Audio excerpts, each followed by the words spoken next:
This is green Hausa cocoa. This is not your regular Hausa cocoa at all. In fact, this Hausa cocoa tastes amazing, and trust me, you're going to love the entire process as well.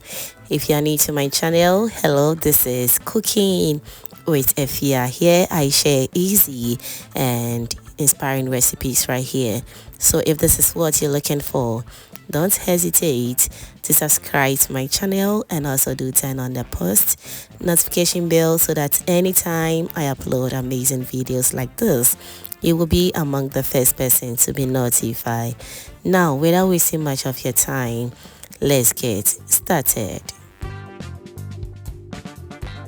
Before we start with our green Hausa cocoa, let's start by making our Hausa cocoa dough first. Yes, that is what we're going to use to prepare our Hausa cocoa. So obviously we're going to be needing millet. Millet can be very dirty. So before we wash the millet, let's try to bring out some of the chaff from it, just the way I'm doing. So I'm just going to raise the millet up and I'll pour it inside my bowl to bring out some of the chaff out. This process is usually done by most of the Hausa cocoa sellers because it's very easy to bring out more chaff. Alright, so you can also share with me one of the easiest way to do this. Okay, I'll be very glad about it in the comment section. Alright, so now let's go in with enough water. We're going to wash our millet very well. Try to rub your hands throughout the millet whilst washing so that the dirt will come out very well. Millet can be very dirty, as I said, so you really need to wash this for about 4 times or 6 times depending on how dirty your millet will be. Now let's scoop out some of the chaff from the surface of the millet as well. So all these things on the surface of the water is not needed at all. So now let's take everything out until the water comes out very clean. As you can see, it's not really good. As I said, we're going to throw it away and also repeat the same process until everything is nice and perfect. Alright, so now whilst that is going on, let me also use this opportunity to thank you all my returning subscribers and new foodie members right here. You guys are amazing. Thank you so much for liking my videos, sharing and also commenting on my videos, fam. I am very grateful. Thank you so much for doing that. Alright, so now after washing the millet, as you can see, the water is really dirty. We're going to wash it for about 2 to 3 times, and this is the final part. I'm going to use a strainer to make sure all the sand are out from this millet, and so the strainer is going to help me do that. You can also use any method to do this. Okay, now whilst everything is nice and well clean, I'll then transfer it into a clean bowl. Yes, we're going to soak this for about 2 days. Approximately 2 days should be okay, or 24 hours should be enough. Okay, now let's add it to the bowl, and we also cover the millet with enough water as well. Once that is done, I'll cover it and allow it to ferment for approximately 2 days. If you want to have that stretchy and perfect texture of Hausa cocoa, then fermentation process right here is very important. So that's why we soak it overnight or more than 24 hours. Alright, so after soaking the millet for 2 days, this is the outcome right now. As you can see, fermentation has really taken place. The bubbles on the surface of the water indicates that this has really fermented very well. Now let's throw out the water away because it's not needed at all, and we also want to make sure the millet is well clean again because we don't want that smell on the millet at all. It smells really bad. Now let's wash it for about 2 to 3 times again, and this is the final part. And afterwards, I'm going to transfer this into my blender. You really need a very sharp blender at this moment. If you don't have, you just have to take it to your condo mill or any milling process at your place to do this. Is very important. Or you have to re-blend it twice or 3 times to make sure you have a very smooth consistency. Alright, so now after blending everything, let's strain it, and so we have a very smooth and nice milk. For the chaff, I'm also going to blend it again to make sure I don't have any of the millet in it. So now let's strain everything until all is nice and perfect. If you don't have the strainer as well, kindly feel free to use your chiffon cloth or any neat cloth that can help you strain out your juice very well. Alright, so now let's do this until everything is nice and perfect.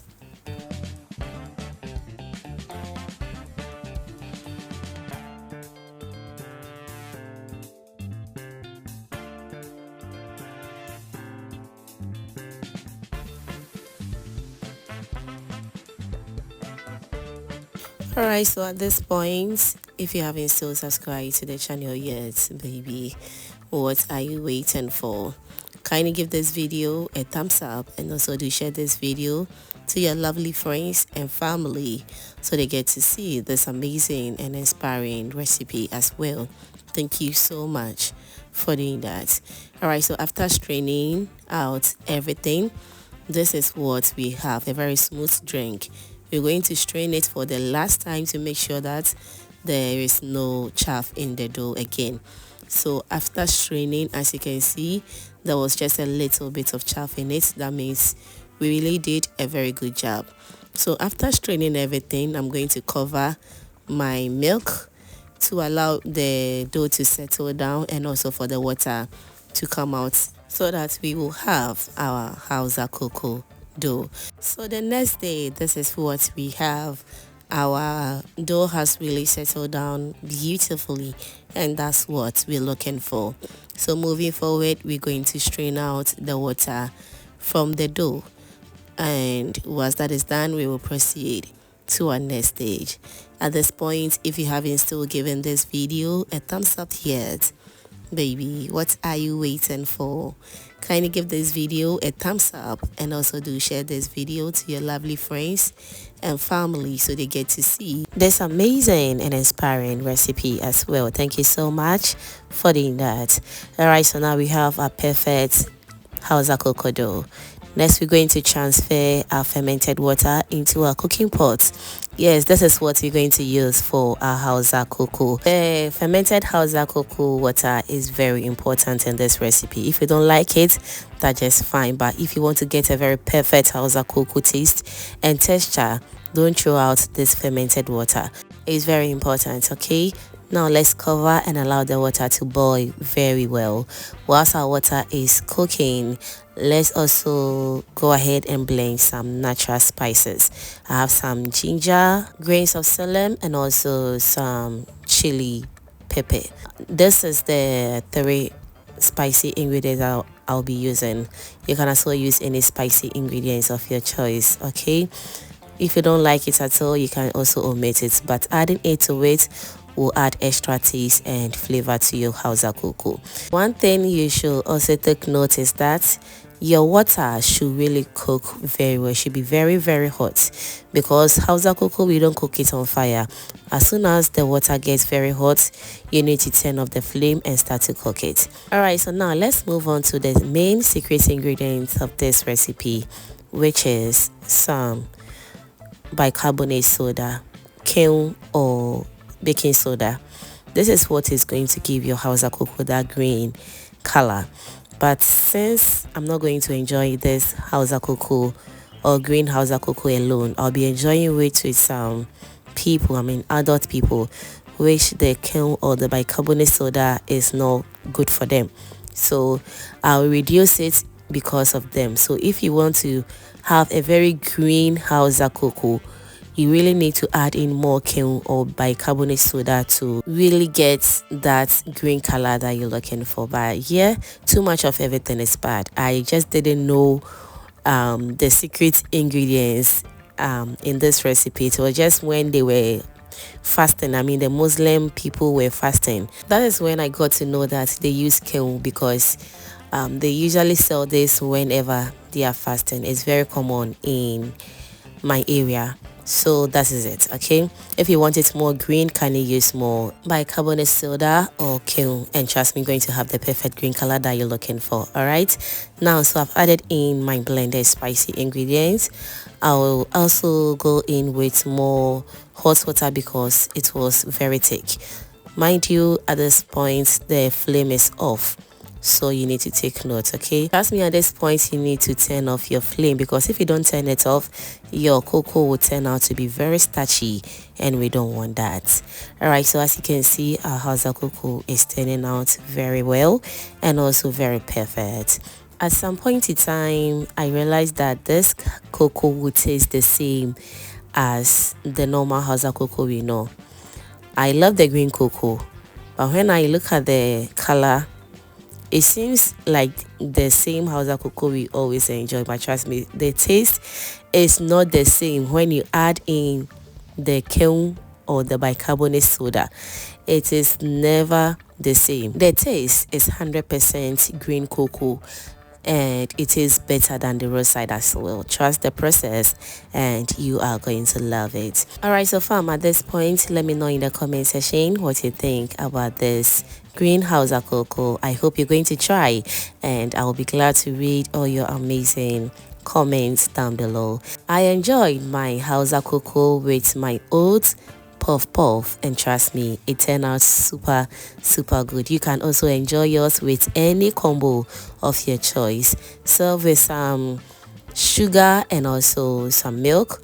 You can also add in some granules and you are good to go. Thank you so much for watching this video up to this point. And if you enjoyed to this point, that means you are always a proud foodie member. Kindly do subscribe to my channel and also do turn on the post notification bell so that anytime I upload amazing videos like this, you will be among the first person to be notified. In fact, I really enjoyed myself, and I hope you're going to enjoy yourself as well. Thank you so much, and see you in my next upload. Bye.